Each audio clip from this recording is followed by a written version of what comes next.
consistency is one of the most important things when it comes to content creation. You don't want to start off well and start off intensely and then burn out and not show up. As creators of 6 years going on 7, we have seen the power of consistency. You need to be able to stick at it. So it's just about what are you willing to do for a long period of time. Hello, everyone, and welcome back to our podcast episode of the day. I'm super excited to have actually a duo today. Your first duo joining in. Oh, and what an honor. Rob's not here, so it's just going to be me hosting, but I'm super excited to have you both. So we're going to do intros and then rapid fire questions, which we usually start for every single episode. And I'm excited to dig into for you both. But just for our listeners, so Lydie and Hazal, you're UK-based doctors, content creators, co-founders, all of it, and of course, close friends. So you're really known for your work in making medicine more accessible. I think you started with that. And then, of course, supporting women. So you have a podcast we'll talk about. And then, tons of content that you also have on various channels. So I was listening to the podcast the last couple of days and weeks. So I've had loads of questions and I'm a new subscriber. And then I think, Hazal, you actually convinced Lydie to start the podcast. I did. So it's, great job. We made it out the other end, guys. Yeah, you did. Do you want to do intros? Is there anything that I missed or? Go on. I think you touched all of it. Good. Yeah. You Good. touched most of it. To be So honest. how long have you been friends? I was asking that before the podcast, but everyone will be interested to know where that friendship comes from. And... So we've been friends for about nearly 8 years now. Yeah. So we first met, I don't know what the German equivalent is, but when we were 16 in sixth form. So it's kind of like college, I think. Yeah. And we both came from different schools and then started this new sixth form together. And we both wanted to be doctors and get into medical school. So we kind of supported each other through that journey. And that's where our friendship started. We realized we both don't know what we're doing. We both need help. So why don't we help each other? And that's how our friendship blossomed across the 2 years of college. And then when we got into medical school, well, just before we got in, actually, we decided we wanted to start a social media YouTube channel to start off with, just to provide the advice that we wish we had applying to medical school to everyone else on a free platform where, no matter what background you come from, you can get access to that information. And then the friendship's just blossomed ever since. It's amazing. I actually don't know so many duos who are friends creating content together, and there might be more, you'll know more of them. But I do know some twins, for example, who have content together, friends of mine I went to school with who started content in France. Nice. And it's just fascinating how I think it is hard, and I'm interested to hear your background and how day-to-day looks like, because I imagine it's also stressful to be chasing each other and having different ideas and opinions. Oh, trust me. Very. And I think the whole lesson with content creation that I've heard from our listeners is in our community is you see 10% of what's actually happening in your content creation. So I'm so interested to dig into that. But let's do the rapid fire questions before we get into more of my questions. So you can both answer. Take one as you go. First one is idea first or execution first? I am 100% idea first, girly. Okay. I always have ideas. I feel like no matter what I'm doing, if I'm driving to work or I'm in the shower, ideas just always come to me. So yeah, that's normally how I like to. And this is supposed to be a rapid fire, but where do you track all these ideas? Do you just take notes? Or? So first I put it on a notes page, and then I discuss it with Hazal, and then I start building it out before planning execution. Yeah. So Hazal's the idea reviewer. Yeah. Most of the she'll message me at 3 a.m. Hazal, I have this really cool idea. Yeah, I'm exactly I'm sleeping. I'm surprised you see this. So are you the execution person or are you the idea person? Yeah, who's I think she's outsourced? probably more idea, and she'll be like, can you help me with this, and I'll be like, I'm on it. That makes sense. Yes. So interesting. We had a guest yesterday, Martina Flor, who was explaining how important it is to put things on paper, and even if it's not finished, just that general idea and putting it on paper is getting started, and that's part of the process. Cool. Coffee, tea, or wild card drink? Oh, do you know, I love coffee, but I think caffeinated drinks give me palpitations. So decaf coffee. Decaf coffee. Interesting. So flavor and I'm more of a hot chocolate type of person these days. Yeah, I love it. I love a good hot chocolate. What about summer? Do you also go for the hot chocolate? Yeah. So that's a good question. When it's summer, I'm more of iced coffee. So iced caramel latte is my preference, but we're from London and it's freezing there. So I'm surprised tea didn't come up. We're not in the British stereotypes. We've let the Brits down. So I do love tea, but hot chocolate first. Nice. Yeah. Do you know what? One of my friends has recently got me into different types of tea, like fruit teas and herbal teas, and it's growing on me. I used to just be a English breakfast tea, but classic. I'm learning more now about tea. I'm also not a tea person, so for me, one European city that fuels your creativity. Oh, Do you know what? This is going to be such a cop-out answer, but I'm just going to say London. I love London so much. It's Yep. home, and every corner is so different. It's such a diverse population of people, and you can genuinely be inspired by every little or big thing. So I'm going to say home. I think for me, one of them would be Amsterdam. So we Ooh. went to Amsterdam, I think it was last year or the year before. And I just think the history behind it, the architecture, the different museums, it really just inspires me, and it makes me become quite thoughtful, which goes on to become ideas that I can then put into content. Nice. Did you both grow up in London, or where are you from originally? Yeah. Yeah, both grew up in Nice. Yeah, So we it's both like grew up in home London. when you were Yeah. saying that. Yeah. What's one trend that you're over for content creation? I'm just interested to see what's there's so much every day. You want me to say this Yeah, one? you go first. I'm For thinking. content creators, one trend that I'm over. I'm gonna have to think about this one. I'll go. I think like perfect content.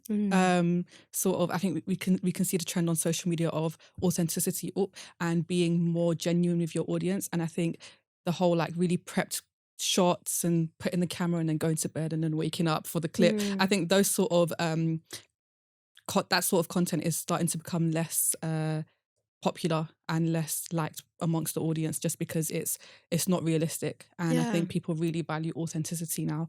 So I think really perfect, polished content is probably on the down.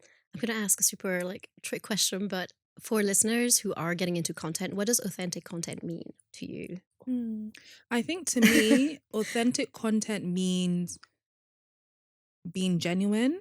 I think it's to the extent to which you're comfortable showing the highs and lows of things. So for us, for example, we're doctors or founders or entrepreneurs. It can look very glamorous to achieve this milestone and that milestone. But not only is that untrue of the entirety of the journey, but I don't think it's helpful for people who are maybe looking up to you or are inspired by your journey. I think it's important to share as much as you're comfortable, the lows as well. So we try to share, the lows of what we're going through, the stress it could come with, the burnout it can come with, sometimes the quarter life crisis that it could come with as well.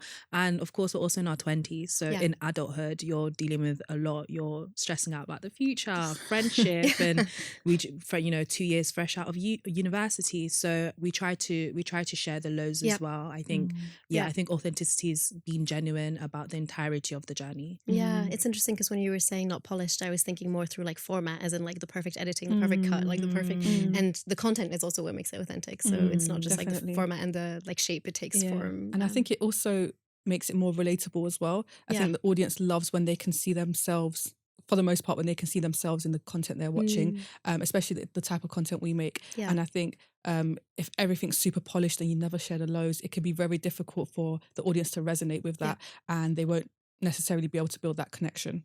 Makes sense. Going back to the question, one trend you over, did you find one? One trend that I'm over, I think this might be a bit controversial, but I think virality.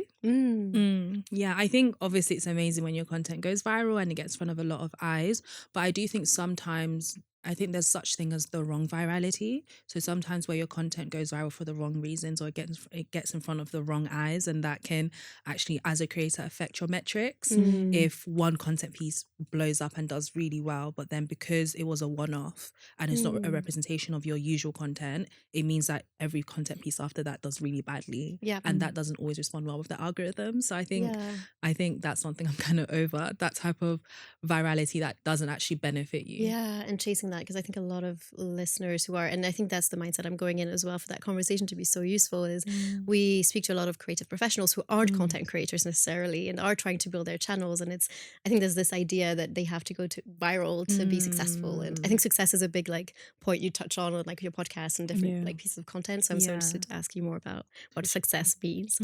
One trend you're excited about positively, if any. Positively. Yeah, I think one trend that I'm really excited about that I'm seeing online is I think people are allowed to be creative again. I think for quite a while in the creative industry, especially as content creators, there were certain formats that did well. So for a while during COVID, for example, it was TikTok was the place to be in order to have success.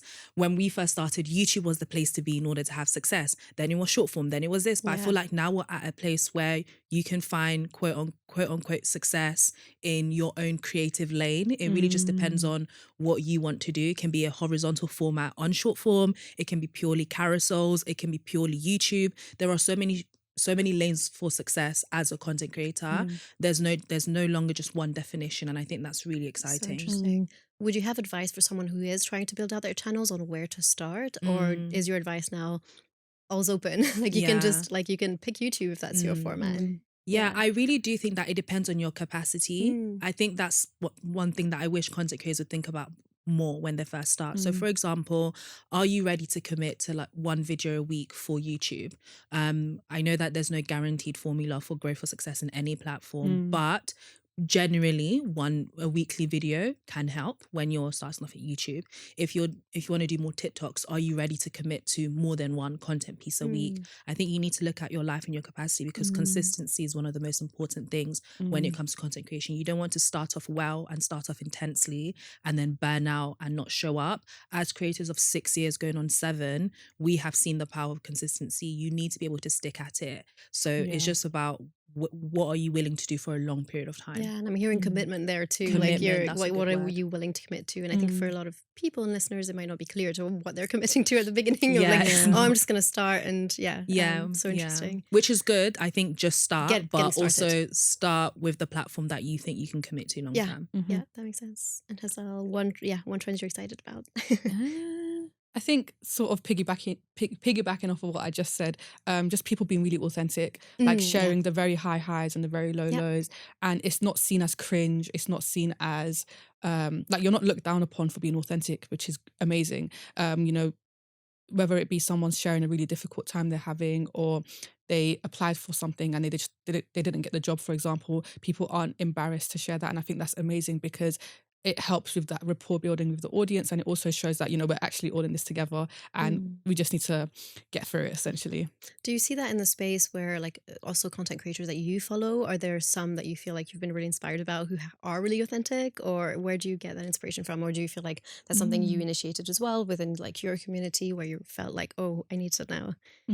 I think in general we've always tried to share the lows and the highs through our content, but definitely seeing other people share it as well, it motivates you to share it as well, because it just shows that you're not in this together, you are in this together, and sharing, there's actually power in sharing the lows as well as the highs.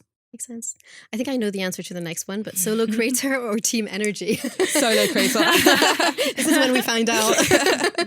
No, definitely team. I love working in a duo. It obviously has its pros and cons, but I think having someone who, I think creatively we're very much on the same page, and having someone you can grow together and achieve milestones together and watch your hard work pay off together is very beautiful. And the fact that we started off as best friends first, we've just been able to open up doors for each other that we wouldn't have had access to otherwise. So yeah, even though she can be a bit annoying sometimes, I'm just joking, it's great to work together. I think as well, the content creator journey can be very lonely. It can be very lonely, and I think of course we have amazing supportive family and friends, but sometimes there are things that only other content creators can understand, and especially other content creators in the exact same niche and industry and demographic as you. So I think it's been useful to just have Hazal there for the times where content creation does get a bit difficult, and we can kind of support each other through that. Has that been important in your journey, like finding community beyond you two? Like do you find, I think London's a great place for that. I lived in London for 2 years, but what are some of the places where you find community that just bring you to life again? Because I think you spend a lot of time together, so it's also pros and cons. Where do you also get outside energy? Yeah, I think we've definitely, some of our really close friends are other content creators that we've been able to meet. I guess when it started off, it was more in the medical scene because we were all students together and also creating content together. So that was nice to sort of meet each other and go on this journey together. But also other communities, like there's a big YouTube community in London, and we've been able to go to different events with them, and they've been really lovely to just again go through it together, whether it be the highs or the lows.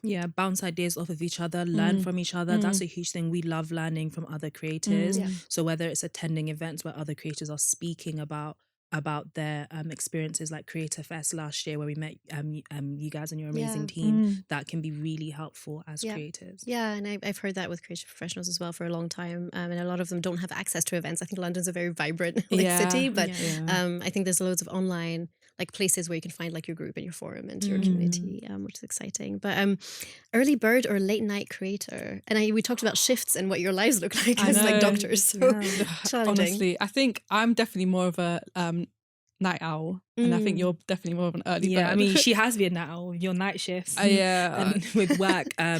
But yeah, I'm more of an early bird, I would say. Nice. Yeah.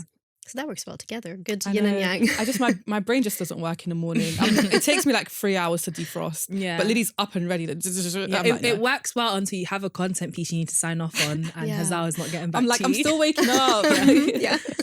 It's really interesting because I think both like content creation and being doctors have like very like flexible lifestyles. Like neither of these feel like they have a set schedule, because you were talking about shifts before this. So like how do you manage like splitting up what you do, or there is no split because you're like working, and that's also a source of content creation? Like how does like there's no typical day for you, is there? No, that is definitely the case. There is no typical day or typical week. You just kind of have to go with the flow. I guess my medical rota is a bit more rigid in the sense that they will tell me what my rota is for the given month, for the given quarter of the year, and I'll be like, okay, I need to work everything else around this. So if this week I have nights, then I'll know that I need to do my work after my night shift or before my night shift. If it's a day where it's just normal 9 to 5 week, then I know that I have a bit more time in the evening. So it does mean that there's no clear structure sort of across a month, but I think I'm just used to that because we've been doing content creation alongside our medical degree as well, which was 5 years long, and that was always changing. So I think I've just gotten used to figuring it out as I go along, essentially. Like organized chaos.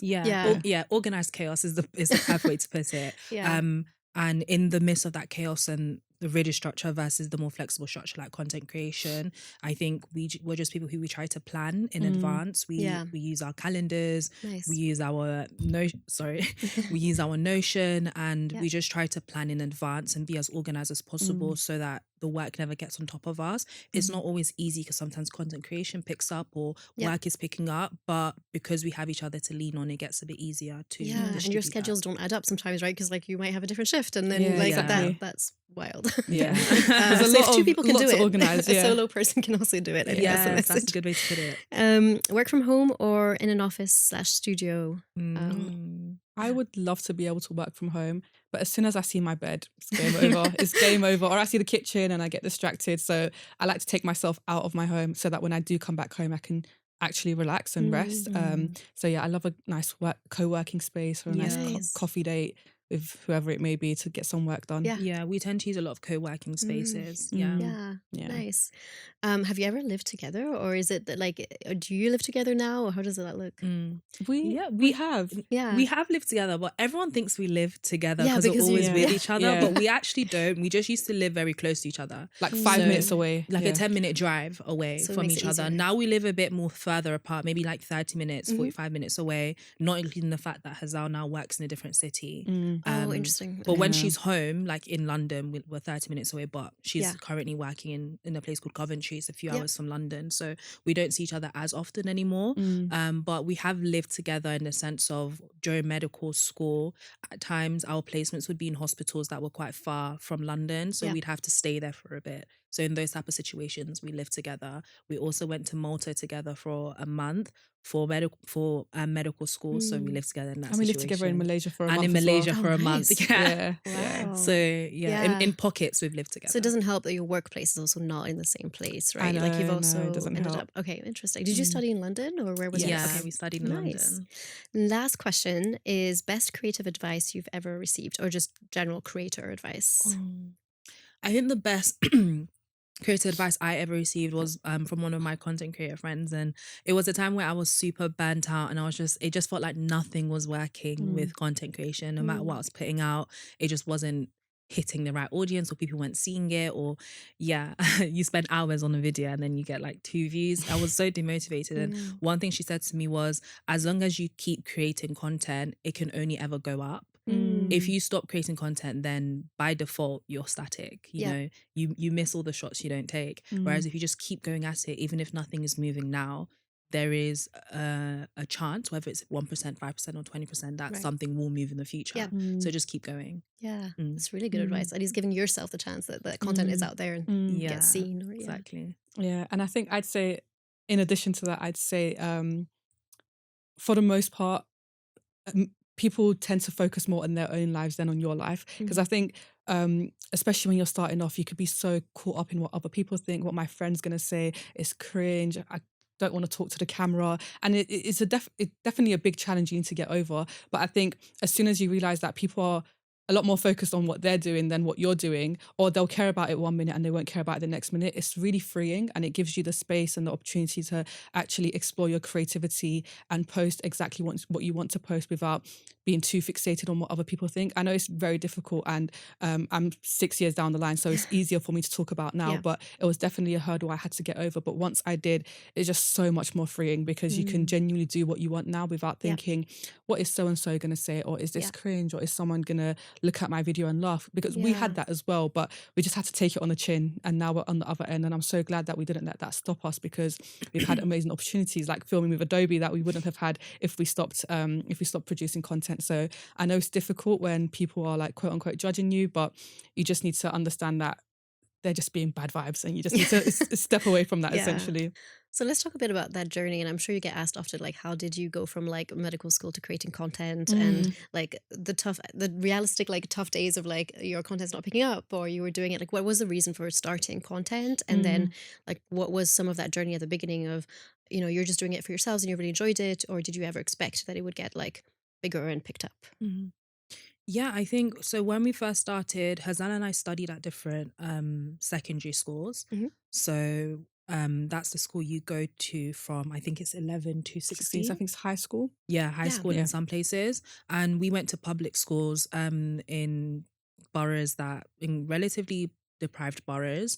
So because we realized we wanted to get into medical school, unfortunately in our direct environment, in our education system, we didn't see much of those examples or much of that happening. And we knew that if we stayed at our current situation, it'd be very difficult for us to realize our dreams of becoming doctors. So we both moved to grammar schools for sixth form, and that schools and the specific school we went to had more resources available to support students to become doctors. So when we went to that school, and that's where we met, we realized the discrepancy in resources available just because of your background and just because of the type of education system you was accessing. So before medical school began, we decided, hey, let's start a YouTube channel and close that gap, because it's not fair that if you are from a specific background, you have less of a chance to get into higher education.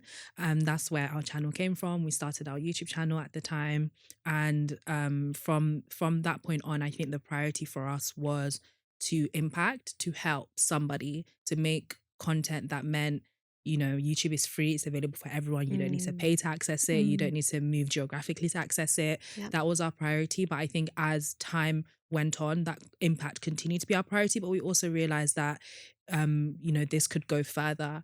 The more we put into it, the more we invest into it. So I think maybe a year or 2 years into it, that's when we realized, we could make this into a bigger thing and impact even more lives. But at first it was just about helping even one person. But I'm grateful that now we can help thousands. Totally. That's such a great summary. We could end here. Right. That was great. Like, we don't need to hear more. No, please.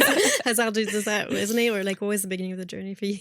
Yeah, that's definitely how we started off. And I think we realized that, as we went through medical school, we realized that, we love medicine, but we have so many more things that we love as well. Whether it be talking about friendship, whether it be talking about traveling, whether it be talking about, finances. And we realized that just in general, we love being ambitious, and we love helping other people be ambitious as well. So I think that's where we've sort of pivoted towards now, where we speak about medicine, but we also speak about every other aspect of our life that we also love. And now our main goal is just showing people that it's cool to be ambitious, it's cool to strive for your goals, and if you work hard, you can achieve your goals, regardless of where you come from or the background you come from. So I think that's our main mission now and our goal now. And I think, when we get messages from even one person that says, you inspired me to do this, or you showed me that this was possible, that's why we're doing this at the end of the day. And it's great because I feel like for the most part, our content is like to our younger selves. So seeing people who are like our younger selves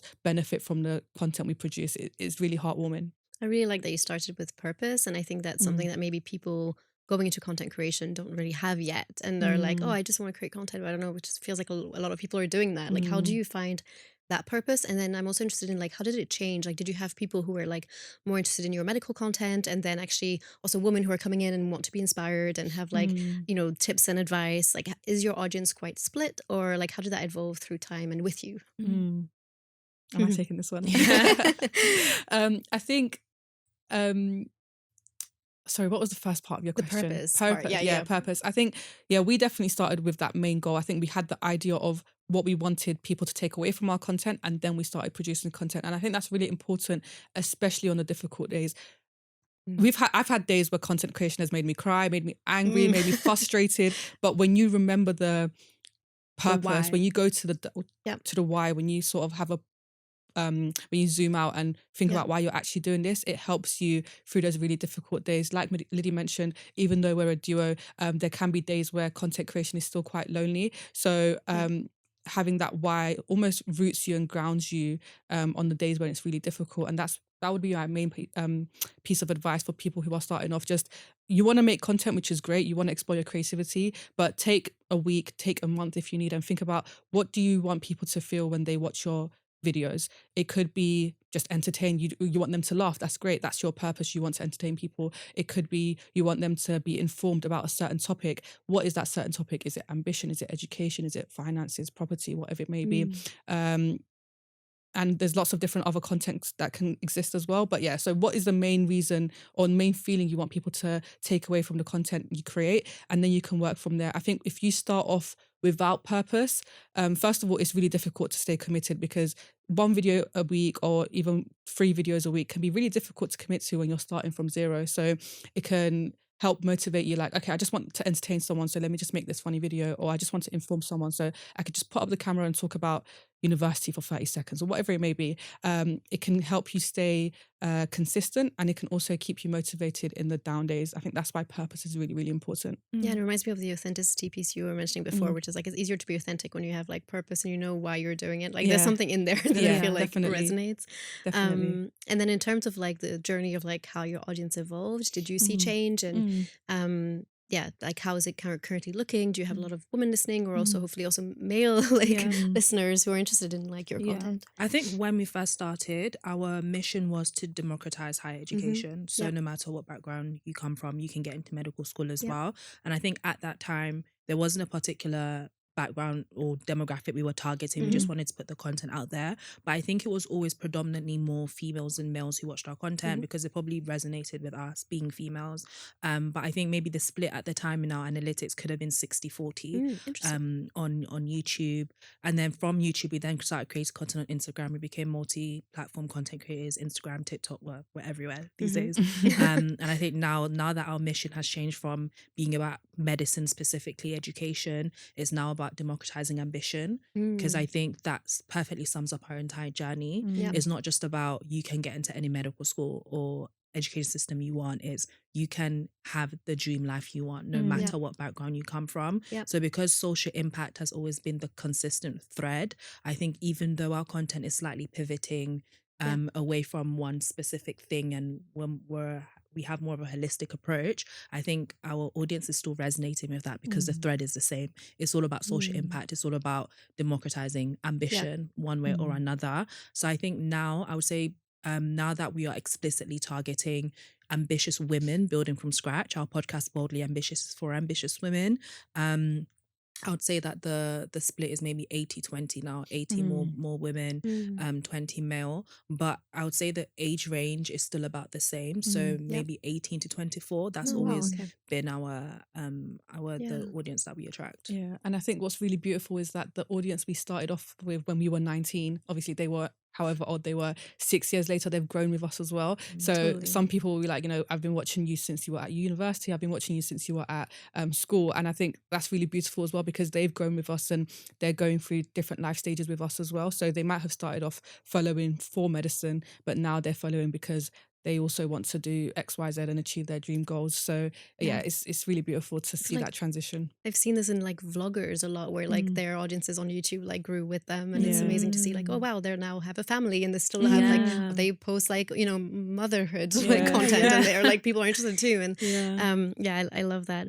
I wanted to dig into like because you talk a lot about the reality of success, and I think expectations is a big one too, and I think for listeners who are wanting to start and what they should expect from like committing, like you were saying, Lydie, and like I listened to one of your podcast episodes recently, which was you, Hazal, like applying to Cambridge and like wanting to having such high expectations of like what you were supposed to do and the university you needed to go to. And I can relate to that because I was also, I grew up in France, like we were saying before the podcast episode, and I was applying to university in the UK, and I was like, I don't care where I go, I'll just go to the best university. I ended up in Scotland not knowing what I was doing, like arriving the first day being like, what am I doing here? Like I was just like, Edinburgh was the best university I got. So I was like arriving there, and like I didn't look at like you were saying with Cambridge, I didn't look at like lectures, I didn't look at like what the content was like, and then I was just stuck there for like 4 or 5 years as well. So it's really interesting because for me I ended up going there, but for you with Cambridge you had this check-in almost afterwards being like, what did I expect from this? Like, was it just checking a box of like going there? And I think it echoes with content and what people expect of content creation as well. So tell us more about question. I must say that's a great question. I think I'm a firm believer in everything happens for a reason. And like you mentioned with me applying to Cambridge, I think going through school, I was quite a high achiever and I always wanted to do the best. And to me, Cambridge was the best. And when I applied to Cambridge, I got an interview, but then after my interview, I didn't get an offer.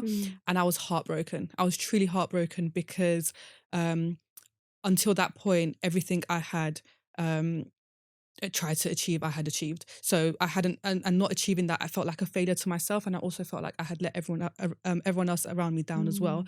But upon reflection, I realized that the medical degree at Cambridge is just not suited to my way of learning. It's essay based. I hate essays. So automatically, if I had just done a bit more research, I would have known that that wasn't for me, right?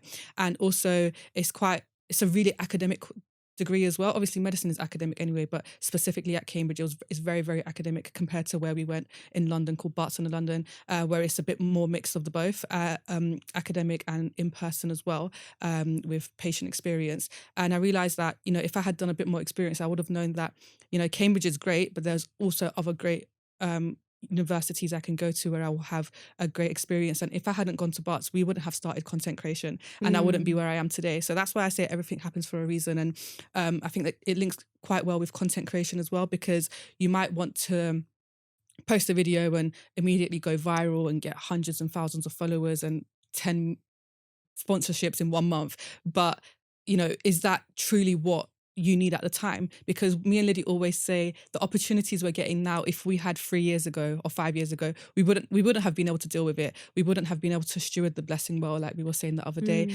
And everything truly happens for a reason. So I think if you're striving for something, because we try to inspire everyone to strive for their goals, and I'm not saying don't strive for your goals, you can still strive for them, but make sure those are the goals you actually want. Because I wanted to get into Cambridge more from an ego perspective, right? If we're being honest. But if I had sat down and reflected, I would have understood that there's some other places I can go where it's actually much more suited to my way of learning and much more suited to what I'm actually looking for. So as long as the goals you are striving for are goals you're striving for yourself and not for other people, then I think it's going to be, first of all, much more easier to strive for them because you actually want them for yourself. But even if they don't work out, you won't be upset from an ego perspective, but you'll understand that it just wasn't meant to be and I need to pivot slightly and I can try again.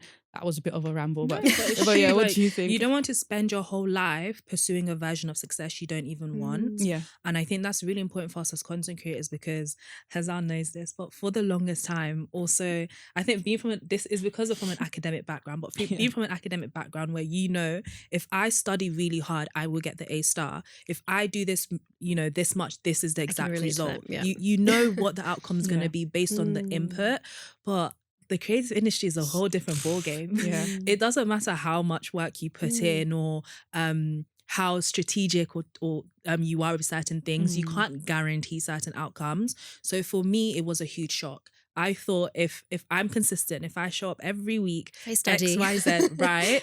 The particular goal I had for myself was I'm going to reach 100K on YouTube or on this platform. It was that or nothing. And we're not at 100K yet on a particular platform. In total, our following's around 150K, but I wanted 100K on YouTube specifically. I wanted that golden plaque. For me, that was success. But now that I'm 6 years deep into this journey, for a long time I did see myself as a failure just because I hadn't reached that one goal. But I think it was once I was speaking to Hazal and I just realized I needed to take a step back and look at things holistically. Yes, I may not have reached that one numerical goal I wanted, but that doesn't make me a failure. Yeah. I've impacted thousands of lives. I've been able to do super cool things I never thought I'd do, whether that's host social impact conferences or work with dream brands, or travel the world for my creative work. That's beyond my wildest dreams, featuring on the largest billboard in London, meeting the mayor of London. These are all crazy things that I never thought I could ever do. Yeah. I never even knew it was a possibility because at the time I was only exposed to success is 100K. Yeah. But I think over time I learned that it's okay for your definition of success to change, and it's important to not be so tunnel vision and to look at the wider picture. So I think it's really important to define your own parameters for success and be okay with it evolving. It doesn't make you a failure just because you didn't achieve something you wanted at 16 years old. I'm 24 now. Or 25. So it's okay if what you want shifts a little and if your version of success shifts a little as well. Yeah. And I think there's something in like success is not a number necessarily at the beginning. It might be ultimately, but I think there's something odd if like the first thing you're like driven to is like that number because it might take time. What were some of the things that you were most surprised about content creation? Because you said, yes, it's like the creative industry is very different, and I do have a feeling from like speaking to the community a lot that like things change so fast and it's hard to keep up. Like what are some of those things that like, and like firstly, what are those things? And two, how do you handle it? Like how do you handle change? How do I handle change? I'm the worst person to ask. I don't handle This is why there's two of you. You guys can see how we balance each other. Yeah, totally.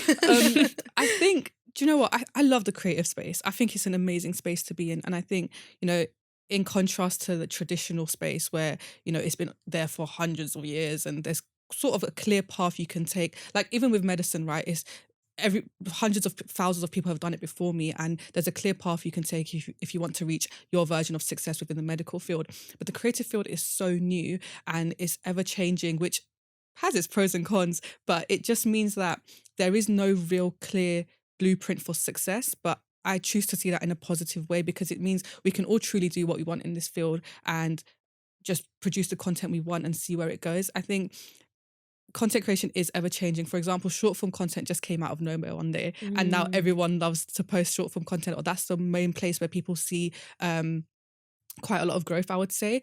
And podcasts are relatively new as well. And I think at the start we used to see that almost as almost threatening in a way, like, oh, now I need to change everything, especially for Lydie because she's a planner, right? Right. If you guys see our Notion page, which is where we plan most of our business, she's got videos planned for like 2027. Yeah. We just started 2026. So do you want to plan a podcast? Yeah, I could. Is this a pitch? Let's talk about this after. Yeah, after. So even in like 2019, she'd be thinking about 2020 content, or 2023, she'd be thinking about 2025 content, or the products she wants to release in 2025, which is amazing. But when the space is so ever changing, you can't always plan that far ahead because in 6 months there's going to be a new trend or a new platform or a new form of content that you're going to want to try. And I think we've learned over time that it's good to acknowledge the changes, but also decide if this is what you want to do. For example, podcasting. I wanted to start it much longer ago just because I love to talk. I love to talk, especially with Lydie. That's why you're here. But I think for Lydie at the time, it's just not what she wanted to do. And for the business, it probably wouldn't have been the best time because we wouldn't have had the time or the resources or the finances to produce a good podcast. But we started our podcast about 9 months ago now. And I think we started it at a time where we were truly ready. And I love the podcast now, and I think we've been able to give it the effort that it deserves. So it's good to acknowledge the changes that come with the creative field, but like we said earlier, it always needs to come down to why you are doing what you are doing and why you want to start this new form of content. Are you starting it just because everyone else is starting it? There's a stat where only 1% of podcasts reach the 20th episode, because podcasting is hard. The filming, the editing, the money that goes into it. And I think maybe a lot of people jumped onto podcasting when it became popular, but then realized this is actually really difficult, and maybe I haven't got the energy, or maybe I don't actually want to do this, and then they may have stopped. But the podcasts that have made it into the 100th episode is probably because when they started, they had a clear goal, and they wanted to do it because they actually wanted to do it rather than chasing virality or success. Yeah, going back to what Lydie was saying earlier, like the commitment. Do you realize what you're signing up for with the podcast? Like it is a lot of work. Yeah. I'm curious if there's a moment in your journey in the last 7-8 years where you felt like you've hit success. And I think you had an episode where you talk about peak like as well, where did you have a moment you were like, wow, we managed this, like we're actually content creators? Did you also have a balance where you were like, oh, do I continue being in the medical field and like or do you go full-time content creation? I think there are also people in our community who are at that point and might do less of like the graphic designing, but actually have a great channel where they're posting more about their graphic designer life and that content being their main focus. Like, did you have that peak and not that peak? Because that's what the episode also talked about, like not thinking through peaks necessarily because the journey is so up and down. And then did you ever have to make that kind of decision of like, do we keep doing both or do we go into content creation? Yeah, I think regarding the peak, I think because we're ambitious women, there's always a higher peak to reach. Yeah. But I think one thing that we've tried to be intentional about now more than ever is being very grateful for where we are right now and honouring our current season. So yes, there's always more we can do. Yes, there's always more we can achieve, but it's never to the point where we can't find happiness or excitement in where we currently are. We're very ambitious and we have very big goals for 2026. There are places I definitely want to go, but I'm really proud of where we are right now. I'm really proud of the fact that we're able to work with June brands like Adobe. I'm really proud of the fact that we have worked on our craft as editors, as content creators, as producers. I'm really proud of the fact that last week we hit our 20th episode on a podcast. Congratulations, you've made it to the I know, right? sustainability. I never thought we would. There were so many times we were going to quit it. It's been one of the hardest things we've ever done. Like I thought starting a YouTube channel was hard. I thought becoming multi-platform content creators and starting short form was hard, but starting a podcast was harder. So you'll find out. We're on episode 4. I think I don't think we're at our peak yet because I think there's tens and thousands of more lives to impact, because that's how I define success, alongside of course the numerical and the opportunities, but I'm really happy with where we are right now. I do think we are successful content creators within our own rights right now, based on just the amazing things we've been able to achieve. And I think to answer the second part of your question, I'd say it's quite an interesting question, and we get it quite often, medicine versus content creation, because there's sort of two different ends of the spectrum, right? But I'd say as people who have always done both together, we started medical school pretty much at the same time we started content creation, and we've always had it together. And as also people who love to do a lot of things, like we love a busy calendar, we love a busy to-do list. I think obviously our priorities will change from time to time, but I think there will always be an element of both in our lives because we are passionate about both, I'd say. But it doesn't need to mean that you need to do both at 100%. And I think there definitely is times where maybe content creation takes a bit more of a priority or medicine takes a bit more of a priority. But yeah, I'd say we enjoy both, and I think we'll always have an aspect of both in our lives at some point. Yeah, there are definitely ways you can blend it as well.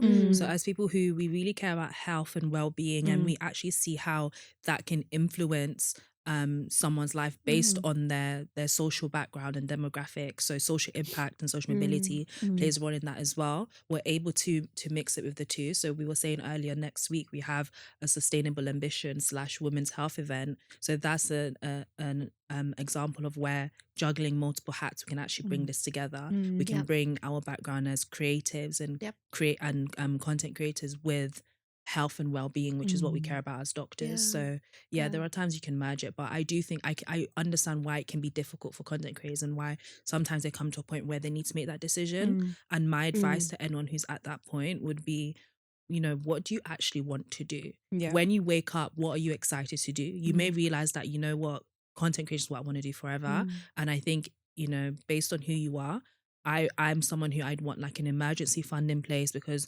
the income streams from content creation isn't always consistent. So maybe you want to build out a 12-month emergency fund and then go all in with content creation. Maybe you want to actually continue to sustain both. I know that for a while online there was a huge trend of quit your 9 to 5 or you will never be happy. Quit your 9 is the only way to be successful. And now it's going down the other spectrum of keep your 9 to 5. So I think people will always have thoughts and opinions, but it's ultimately down to what do you want, because you're going to have to live with the consequences of your actions, nobody else. So what do you want? And if you want one or the other, do you have the capacity and the resources in place to sustain that life? I really like that you're giving tools to people to identify their path as opposed to telling them what to do, because I think there is a lot of content out there where it's very dangerous to give people advice on like quit your job. like that sounds like it's slightly off, or maybe not the right content that's helpful. So you should just equip people to like make the right decision, and then that's up to them. The responsibility is huge, so I wouldn't want to live. And I just think think about why you want to quit your job. Is it because you've reached a point in your content creation journey where you genuinely need more time in a week, but you can't dedicate that time to the content because of your 9 to 5? Then you might want to think about ways where you can find more time, whether that be going less than full time or part time, or finding other ways to make time. But are you quitting just for the sake of quitting? Because what are you going to fill up the hours of your week with now? Like, are you just going to sit around twiddling your thumbs and trying to figure out what to do? Or have you got a very clear plan? I think in this day and age, having a regular stream of income seems quite overrated, but it's very essential to life. Paying your bills, paying your rent, right? So have you got sustaining your content creation?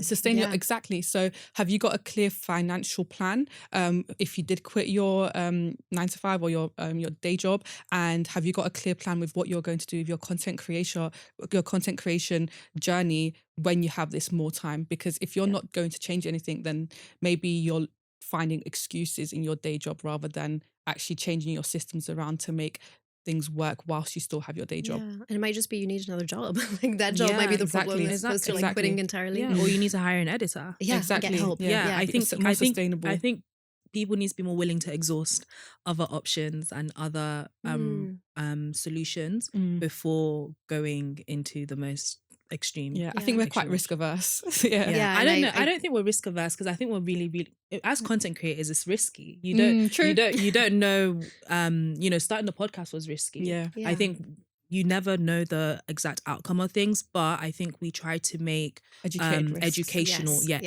risks. That's what we try to do. We talked about the podcast, I think, a couple of times, and it's called Boldly Ambitious, by the way, just for anyone listening. Boldly Ambitious. Exactly. Let's plug that.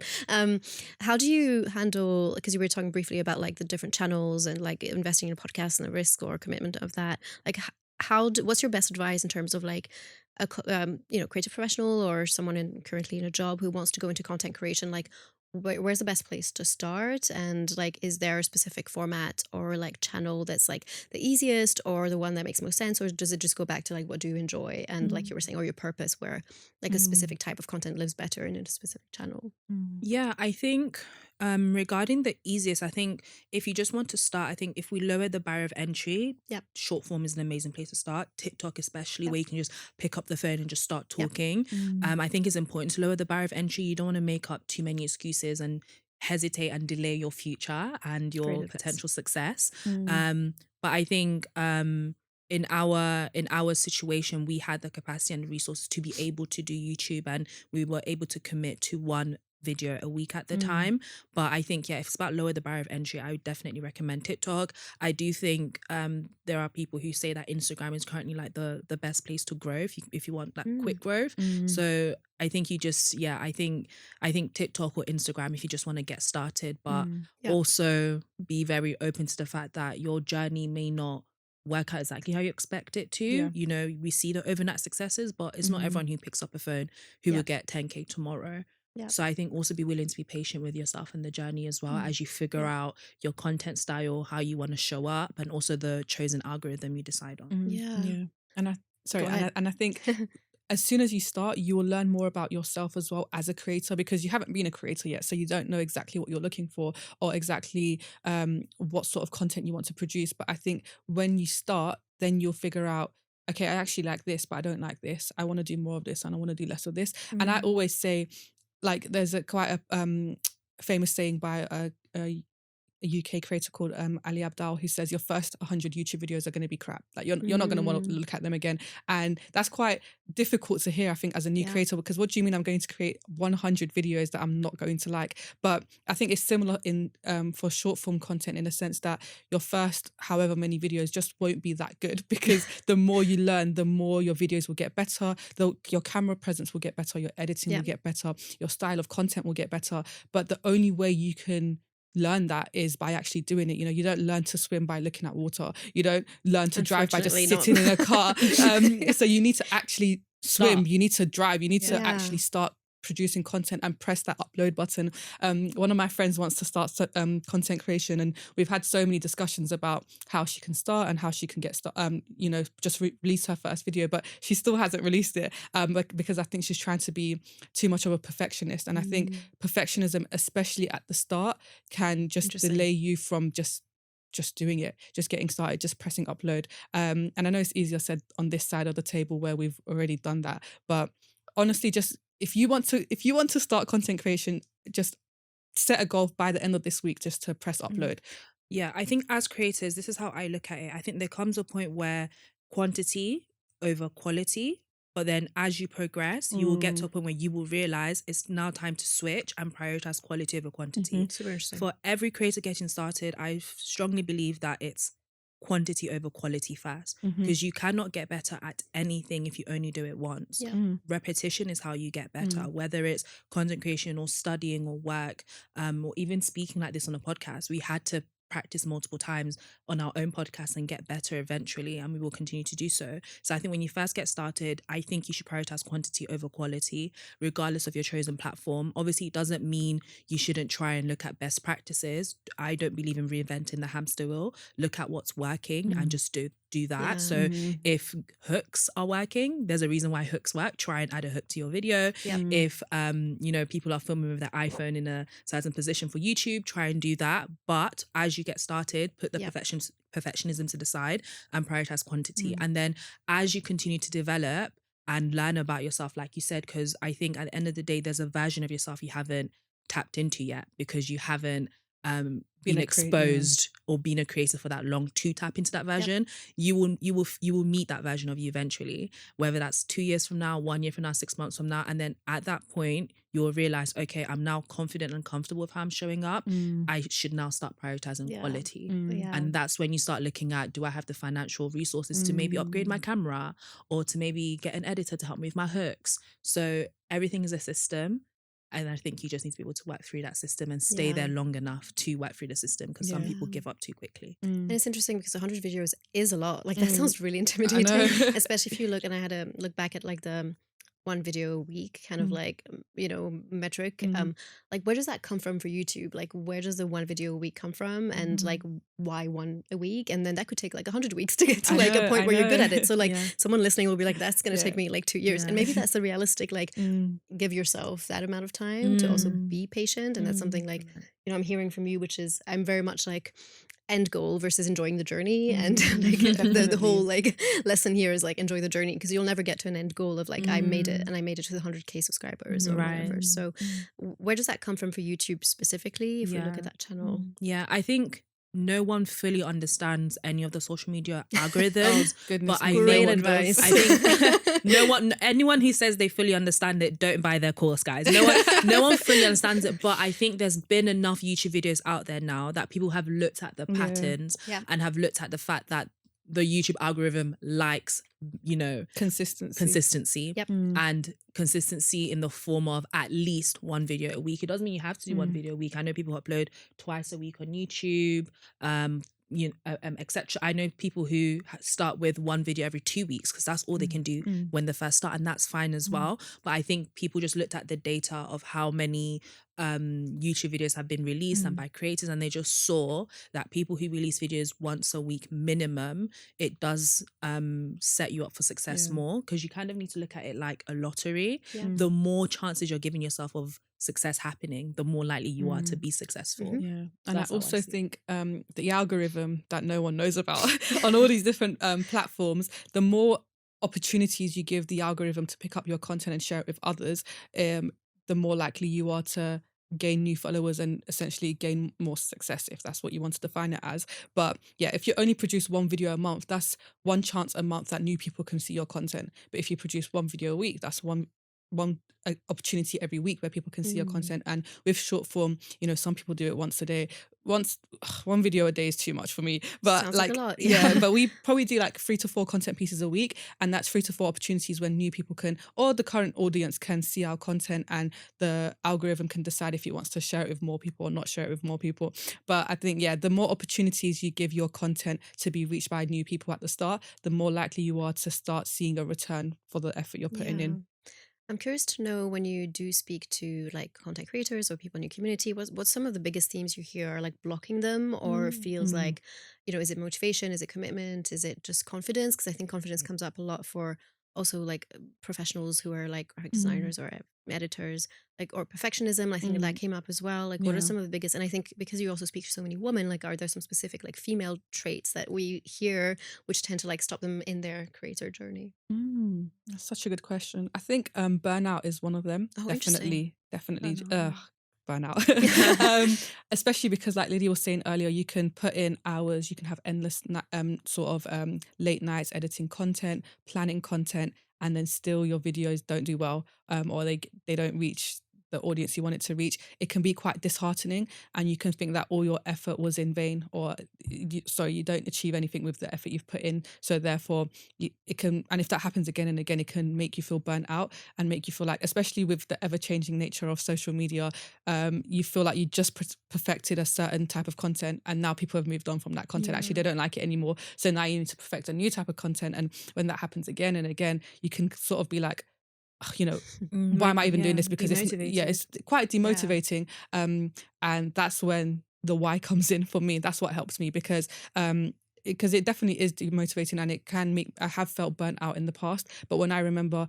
okay, Hazal, you're doing this because you actually want to have a positive impact on people's lives and go back to the reason why you started, it helps me understand that, okay, this didn't work out, but let me try and figure out what went wrong, or maybe this form of content just isn't for me. And it helps me sort of stay grounded in the fact that this is difficult, but I'm actually choosing to do this. I think, especially if content creation is like a side hustle, like it is for, it started off for us, but now it's more like, I feel like I have 2 full-time jobs now. But especially when it started, I chose to do this. Like, no one's forcing me. No one's saying you have to do this. So I think that was liberating in a sense of, I can stop this if I want to, but I'm choosing not to. And why am I choosing not to? Is because of my why. So that's what helps me when I'm feeling burnt out or demotivated. Yeah, and I also think confidence is a big thing as well, because no one fully understands the algorithm. It's kind of like, am I doing the right thing? My audience isn't responding to this. Do I shift X, Y, Z? And I think this is where community comes in, because we put ourselves out there, whether it's creating online friendships with other content creators or going to creator events. We've been able to build friendships with other creators, and I think that's when you're just in your head and you're alone, you can get very isolated, demotivated, and then you quit. You want to quit. But when we're with other friends, it's kind of like, hey, I saw your content is doing really well, can you give me advice? What are your thoughts on my page? People haven't been resonating, and the advice could be, you're actually doing well, you just need to stick at it long enough and then you'll see. Or the advice could be, why don't you try this? Or your hooks aren't strong enough. So it's just that constant, I think you need to be open to feedback as a creator, and not see feedback as you're rubbish, quit, but see it as, okay, great, this is my chance to do better. Yeah, because I think sometimes as women, we want to be perfect at everything. We want to control all the variables, but you can't. So I think you need to focus on what you can control, and what you can control is doing the best you can. Are you doing the best you can? Are you going out of your way to get feedback and to constantly improve? Are you giving your content enough time to perform well? Or is it just the first day didn't get the views you wanted and then you delete it? We always say, if we're experimenting with this new content piece, we need to give ourselves 6 weeks. So we started doing more carousels recently. The first few didn't do well.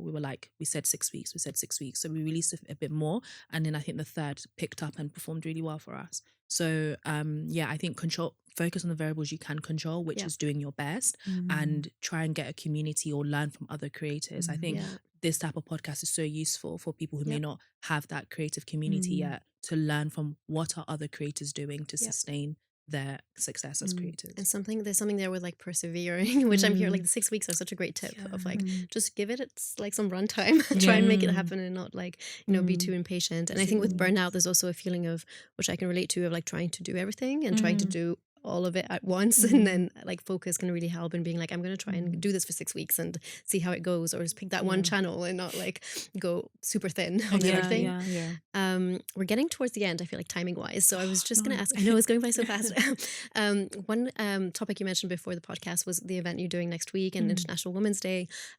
Let's talk a little bit more about like how you get your message out beyond your own channels. Like I'm finding it really interesting to see like, how do you select partners? Like how do you now go out to like other initiatives that are not necessarily things that you run in your own world and your own like content ecosystem?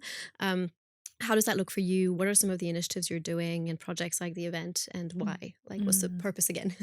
That's such a great question. I think one of the easiest ways to get your message out outside of your own audience to start off with is collaborating with different content creators. So, for example, on our podcast, we like to bring on different guests because we like to hear from what they think, but it also is a way for our audience to meet their audience and their audience to meet our audience. So it's like cross promotion almost. So especially when you're starting off, I know collabing was such a big thing back in the day, but I think we need to bring collabing back because it's such a cool way to not only meet new creators, but also share your expertise and your audiences as well.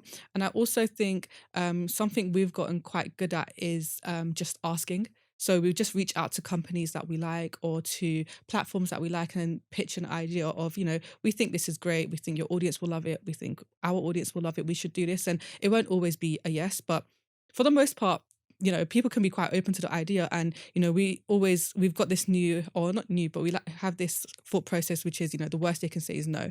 And once you accept that, it gives you the confidence to reach out to different companies or brands or partnerships and say, this is what we think will be a great message to share with your audience. What do you think? Yeah. And just to add to what you were saying as well, I think this is why, as creators, don't just produce content for the sake of it. Why are you producing it? Because me and Hazal are at a point where we're very clear about our why, the message you're getting across, how we want it to positively impact people coming across our message. It means that we know what we stand for. Therefore, the brands approaching us know what we stand for as well. Yeah. And as a result, it means that we're being exposed to people who, when certain opportunities come up, we're at the forefront because they know, okay, those girls, they stand for this. Let me bring them to the table. Yeah. Those girls, this is their message. Let me bring them to the table. So this Sustainable Ambition times Women's Health event we have next week, we are people who were doctors, of course, by background, and our content really focuses on ambitious women and helping them achieve their dreams and their goals. And we are people who practice what we preach as well. We're not just giving advice, but we're walking the walk. So I think because of that alignment, it was quite easy for said company to, when they generated this idea, to think, oh, I know a page I came across that could be perfect for this, Lydie and Hazal, and then we're invited to the table. So I think apart from the proactiveness of asking, I think being very clear of what you stand for is very important as well. Brands are always online, like looking for creators to invite to the table.